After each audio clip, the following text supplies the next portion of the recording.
కేసీఆర్ తరహాలో చంద్రబాబు మాట్లాడుతున్నాడు, కానీ రేవంత్ తరహాలో ఇతను మాట్లాడట్లా. ఈయన ఇంకా కాస్త సభ్యతగానే సంయమనంగా ఉంటున్నాడు, సంస్కారయుతమైనటువంటి రిప్లై ఇస్తున్నాడు. అదే అవును. ఇతను ఎంతసేపటికి నన్ను చూసి ఓటేయండి, వాళ్ళందరూ మోసగాళ్ళు ఇది అంటున్నాడు కానీ రాక్షసుడు, సైకో ఇదే పదం చంద్రబాబుని అంటే ఇతను దానికి వేరే పాలిష్డ్ సైకోగా చూపెడుతున్నాడు.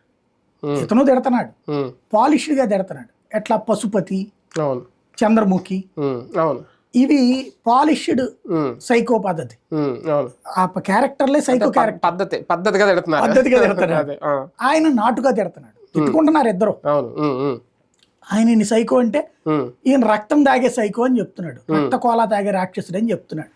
కాకపోతే డైరెక్ట్ కాకుండా ఇండైరెక్ట్ గా తిడుతున్నాడు అంతే. చాలా ఒకప్పుడు మనం కూడా చాలాసార్లు అనుకున్నాం, చంద్రబాబు గారి ప్రసంగం అంటే గంటలు స్పీచ్ ఇస్తానే ఉంటాడు, ఎవరికి అర్థం కాదు అని. అంటే అంత వేలెత్తు చూపేలాగా ఉండేవి కాదు. కానీ ఇప్పుడు బాగా ఫ్రస్ట్రేషన్ పీక్ లెవెల్కి వెళ్ళిపోయేలాగా, ఇప్పుడు మీరు అన్నట్టు ఆ పద్ధతి మిస్ అయ్యి లైన్ దాటి మాట్లాడుతున్న మాటలు ఏజ్ వల్ల వస్తున్నది అంటారా, లేదంటే అధికారం కోసం అధికారం చేజారిపోతుందేమో అనే ఫ్రస్ట్రేషన్లో వస్తున్న మాటలు? ఇక్కడ జగన్ ట్రాప్ లో చంద్రబాబు పడుతున్నాడు, అది మీరు ఎవరు కూడా అర్థం చేసుకోవట్లేదు. జగన్ రెచ్చగొడుతున్నది ఎవరా? రెచ్చగొట్టడు. జగన్ ఏంటి ఇప్పుడు రాజకీయాలు